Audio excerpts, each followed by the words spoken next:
Salut à tous, petite vidéo nutrition d'aujourd'hui, j'avais envie de vous parler des régimes. Alors, les régimes, c'est un vaste sujet. C'est toujours un sujet à la mode, c'est marrant, c'est un truc qui se démode jamais. Hein. Ça revient tout le temps, il y en a pas mal sur une année, hein, toujours cyclique. On en retrouve après les fêtes de fin d'année, on en retrouve avant l'été, on en retrouve au mois de septembre, on en retrouve un régime avant les fêtes, voilà. Il y en a tout le temps, il y en a tout plein, mais en même temps, c'est marrant. Il y a de plus en plus de gens avec des problèmes de poids et des problèmes d'alimentation ou de comportement alimentaire. Donc voilà, j'avais juste envie de vous parler de ça. Pourquoi? Parce que bien souvent, on va mettre plein de stratégies en place, on est plein de bonne volonté, on est plein de motivation. Alors comment ça va se passer? En général, on s'est fixé de base un premier objectif qui est un objectif poids. Ok? Cet objectif poids, bien souvent, qu'est-ce qui va se passer? C'est que c'est un objectif qui ne tient pas compte de moi, qui ne tient pas compte de mon histoire, et qui va être souvent irréaliste. Ok, donc c'est un poids qui me semble bien, un chiffre qui est sympa, qui est rond souvent, les gens aiment bien les chiffres ronds, et ou alors c'est le poids que j'avais éventuellement quand j'avais 20 ans, mais je n'en ai plus 20. Et donc qu'est-ce qui se passe en fait? Donc il faut savoir déjà que au niveau du poids, votre poids, on a tous un poids d'équilibre, ok? Ce poids d'équilibre, il est déterminé déjà en partie d'un point de vue génétique, donc, sur lequel je n'ai pas d'influence, et il va être déterminé bien sûr par mon histoire, par la manière dont je me nourris. Si j'ai éventuellement fait régulièrement des régimes restrictifs, mon poids d'équilibre il va être augmenté.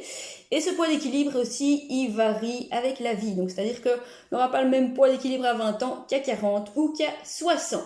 Ok? Ce poids d'équilibre aussi, ce qu'il faut savoir, c'est que c'est peut-être pas le poids que j'ai envie d'avoir. Malheureusement, c'est le poids vers lequel naturellement je vais revenir si j'écoute un petit peu plus mes sensations alimentaires. Mais c'est peut-être pas le poids qui est vanté par les images minceurs de la société, qui est vanté par les magazines, ou le poids que je me suis simplement mis dans ma tête. Ok, donc ça c'est une première chose.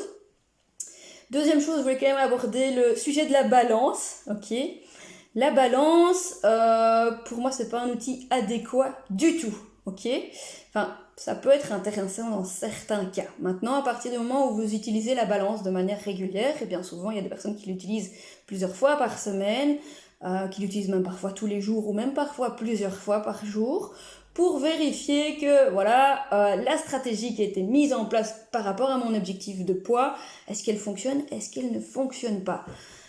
Alors, je dirais si déjà vous commencez à vous peser tous les jours, oubliez déjà ça. Pourquoi? Parce que de jour en jour, j'ai une variation de poids, qui est une variation physiologique.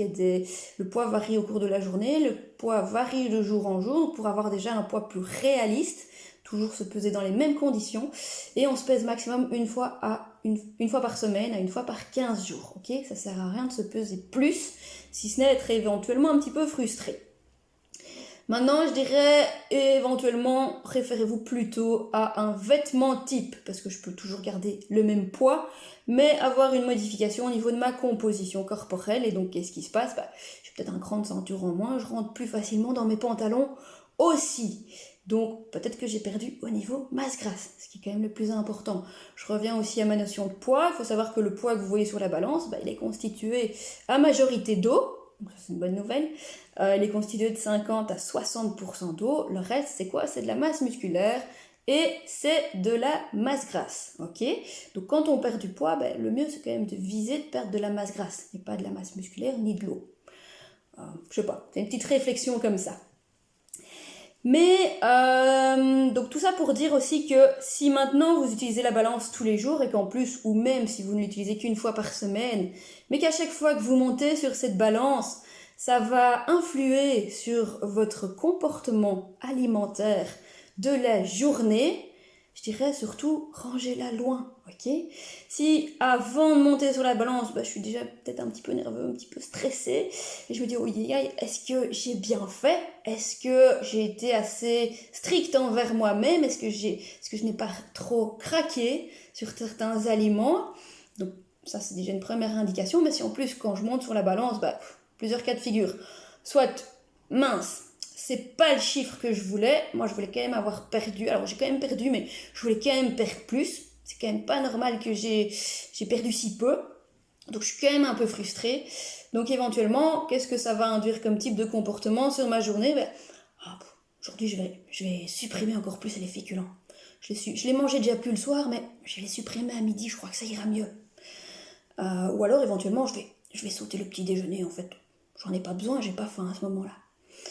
Donc ça c'est un premier cas de figure. Ou éventuellement je monte sur ma balance et je suis un peu déprimée parce que le chiffre que je vois, en fait je comprends pas. Je me suis tenue au gramme près, j'ai pesé tous les jours mes aliments, je n'ai pas dérapé, j'étais dans le contrôle, je comprends pas, ça n'a pas beaucoup diminué ou ça n'a même pas diminué. Et donc, vu tous les efforts que j'ai faits, franchement, on va laisser tomber, quoi. Je vais arrêter de m'embêter avec tous ces efforts. Donc, je vais me chercher un petit croissant, un petit pain au chocolat ce matin. J'avais pas l'habitude de déjeuner, j'avais supprimé mes déjeuners pendant toute une semaine, mais là, on s'en fout, de toute façon, ça marche pas. Ou alors, l'autre cas de figure, je vais monter sur la balance. Ah, waouh, génial! Ça a diminué parce que ça fait une semaine que je suis hyper stricte et à bien planifier, à bien peser et tout. Et en fait, ça a marché. J'ai perdu 1 kilo sur ma semaine. Waouh, quoi! Faut quand même que je fasse ça, quoi. Je me suis tellement privée pendant toute la semaine. Donc, qu'est-ce que je me mangerais bien à midi? Un petit éclair en dessert, ce serait sympa. Et puis au final, peut-être que je vais manger mon éclair et je vais perdre le contrôle et je vais manger d'autres petites choses en plus à côté. Ok? Donc, à partir du moment où monter sur votre balance influence, par exemple, avec ce que j'ai cité, votre journée au niveau de votre alimentation, surtout, arrêtez de le faire. On va retirer un petit stress en plus là. Donc ça, c'était première chose vraiment sur le poids. Ok, je voulais quand même redire aussi qu'au niveau du poids, une perte de poids normale, donc physiologique, dans laquelle je ne vais pas perdre de l'eau ni de la masse musculaire, c'est maximum 500 grammes à 1 kg par semaine. Ok, donc si je perds plus de 1 kg à 500 grammes par semaine, qu'est-ce qui se passe? Bien souvent, j'ai perdu de l'eau. On s'en fout d'avoir perdu de l'eau, entre guillemets, sauf que je vais être moins en forme, je vais avoir moins d'énergie, etc. Je vais me sentir plus fatiguée. Et j'aurais sans doute perdu de la masse musculaire, ok? Dites-vous bien, même principe, je vais être un peu plus fatiguée, etc. Et dites-vous bien que la masse musculaire, c'est elle qui est garant de votre métabolisme de base. Alors le métabolisme de base, c'est quoi? C'est l'énergie qu'on dépense dans des conditions de repos, juste pour assumer les fonctions vitales de l'organisme. Elle dépend de mon âge, elle dépend de mon sexe, elle dépend de ma taille et aussi de ma masse musculaire. Ok? Donc, si je perds de la masse musculaire, ça veut dire que mon métabolisme, donc l'énergie minimale dont j'ai besoin, il diminue. Donc ça veut dire que je dois manger aussi encore moins pour rester dans un état d'équilibre au niveau de mon poids. Dites-vous bien aussi qu'il y a des variations de poids au cours de l'année et que globalement le poids reste stable dans une fourchette de variation de 2 kg. Okay, ça c'est aussi une chose importante à savoir. Mais donc je vais reparler juste un petit peu des régimes. Les régimes, pourquoi ils ne fonctionnent pas et pourtant c'est marrant et tout le monde se remet à faire des régimes. Alors que ce soit un régime plus où je vais être dans une catégorie où je vais m'interdire des aliments, donc je vais classer mes aliments en interdits et en conseillés, ok. Or, le fait de s'interdire quelque chose, j'augmente le désir vers cet aliment, ok. Si maintenant je vous dis, on va sortir du contexte alimentaire, mais si je vous dis interdit de penser à un marteau rouge, ne pensez pas à un marteau rouge, surtout on ne pense pas à un marteau rouge, on ne pense pas à un marteau rouge, à quoi vous pensez? Un marteau rouge, ok. Si maintenant vous venez en consultation et je vous dis le chocolat est un aliment interdit, absolument à supprimer de votre alimentation, ok. Chaque fois que vous avez envie du chocolat, vous le remplacez par un aliment autorisé, c'est-à-dire par exemple on va partir sur une pomme, ok. Donc chocolat interdit. Qu'est-ce qui va se passer? Justement, je vais augmenter votre désir vers cet aliment, puisque vous ne pouvez surtout pas le manger, il est interdit. Donc j'ai encore plus envie d'en manger. C'est un petit peu le même cas que certaines personnes qui font des régimes très restrictifs ou qui s'interdisent par exemple certaines catégories alimentaires, comme les féculents, parce que c'est bien connu que les féculents, ça fait grossir, ok? Surtout le soir. Hein. Le soir, s'il y a une chose que vous devez retenir, c'est que le soir, ça fait grossir encore plus, ok? Donc, ça, c'est juste une croyance populaire. Ce qu'il faut quand même savoir, c'est que le carburant principal de l'organisme, ce sont les glucides. Ah, et tiens, c'est bizarre, les glucides, je les retrouve majoritairement dans mes féculents. Donc, voilà. Petite réflexion, à l'effort aussi, le carburant principal, donc si je fais pas mal d'activités sportives, sont les glucides. Hein. Donc, à partir du moment aussi où je vais classer les féculents, ce sont des aliments interdits parce que ça fait grossir, je ne peux pas en manger, ben, qu'est-ce qui va se passer? Je vais en avoir envie tout le temps, je vais avoir envie de pain, de pâtes, etc. Et la fois où je vais éventuellement m'autoriser à en manger, qu'est-ce qui va se passer? Ben, mon plat de pâtes, je vais me resservir plusieurs fois, je vais le manger très vite parce que c'est un aliment interdit. Et donc, je sais que demain, je vais encore plus me l'interdire. D'accord? Donc, qu'est-ce qui va se passer? Je vais en profiter. Donc, voilà aussi pourquoi ça ne marche pas. Donc, retenez vraiment tout ce qui est interdit alimentaire. Vous ne faites qu'augmenter le désir vers cet aliment. Et donc, qu'est-ce qui se passe? Je vais craquer dessus à un moment donné. Ok? Bien penser aussi une chose importante, c'est que bien souvent dans les régimes, qu'est-ce qui va se passer? On va s'interdire tous les aliments qu'on aime bien, en fait. Tous les aliments, par exemple un plat de pâtes avec un plat de pâtes sauce bolognaise, on va se l'interdire parce que c'est trop calorique. On va s'interdire du chocolat, on va s'interdire des biscuits. Donc l'alimentation va devenir un petit peu fade. On va partir sur des aliments, alors oui, peu caloriques, comme les fruits, les légumes. En plus, on va essayer de vraiment limiter les sauces avec, donc pas de mayonnaise, pas d'huile surtout, parce que voilà, c'est gras, ça participe à prendre du poids. Et donc, je vais manger une alimentation fade, sans saveur, sans goût et sans plaisir. Or, une chose importante, c'est qu'au niveau de l'alimentation, donc il y a un rôle de nourrir l'organisme, lui apporter tout ce dont il a besoin d'un point de vue physiologique, ok? Donc, un rôle plus d'énergie, un rôle au niveau oligo-éléments et micronutriments. Mais il y a aussi un rôle de plaisir et un rôle de convivialité, ok?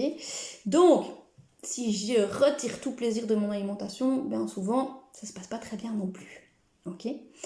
Et alors, l'autre chose en général qui est mise en place dans les régimes qui ne fonctionne pas, c'est que je vais m'imposer un certain nombre de calories sur la journée. Ok? Alors maintenant, sur Internet, on a accès à plein de choses. On voit des tables de composition, on peut calculer facilement ses calories. Maintenant, on a des applications sur les téléphones, etc. Donc, on peut même, juste en faisant la photo, savoir plus ou moins le nombre de calories. Alors, qu'est-ce qui se passe là? C'est vraiment ma tête qui prend un peu le contrôle de tout. Je suis complètement déconnectée de mes sensations alimentaires. Je vais m'imposer un certain nombre de calories sur la journée. Qui bien souvent est beaucoup plus faible que ce que j'ai l'habitude de manger et qui parfois est même en dessous de mon métabolisme de base. Alors, qu'est-ce qui va se passer? C'est que dans un premier temps, c'est super, ça va marcher, quoi. Donc, je vais perdre pas mal. Et même, en plus, je vais perdre plus d'1 kilo par semaine, tu te rends compte? C'est quand même génial, quoi. Ou sur un mois, j'aurais perdu, pour certains régimes, on peut aller sur des pertes assez importantes sur un mois. Et waouh, c'est génial, quoi. Sauf que, comme je l'ai dit avant, vous avez perdu de l'eau, vous avez perdu de la masse musculaire. Donc, et aussi, ce qui va se passer, c'est qu'à un moment donné, ça va stagner. Tiens, pourquoi ça stagne? Alors là, on commence à s'interroger, on se dit, c'est bizarre, je vais pas manger plus, je me tiens à mon plan alimentaire, je me tiens à ma restriction sur la journée, donc qu'est-ce que je vais faire? Je vais diminuer encore plus, ok? Je vais diminuer encore plus que ce que je mange, donc je vais encore passer encore beaucoup plus en dessous de mon métabolisme de base, et donc ça va diminuer encore un petit peu, mais ça devient vraiment difficile et c'est fatigant, et j'ai pas beaucoup d'énergie, mais je continue à le faire parce que ça marche. Et en fait, qu'est-ce qui se passe derrière ce phénomène-là? C'est que votre organisme, en fait, se met en mode économie. Vu que vous lui apportez moins que ce qu'il a besoin, donc moins que son métabolisme de base, il va apprendre à s'économiser. Donc, il va réduire son métabolisme de base, il va réduire ses dépenses d'énergie. Et donc, ça veut dire qu'avec très peu, il va pouvoir fonctionner de manière optimale. Et donc, la perte de poids, elle va stagner. Voilà, c'est un petit aperçu de plein de petites choses que souvent on met en place dans les régimes et qui parfois marchent pendant un temps et donc on continue. Et puis après on se pose des questions, on se demande pourquoi ça marche pas et puis au final ça finit un petit peu par nous déconnecter de tout plaisir, de toute écoute de nos sensations et ça peut engendrer pas mal d'émotions et de frustration. Voilà, à bientôt!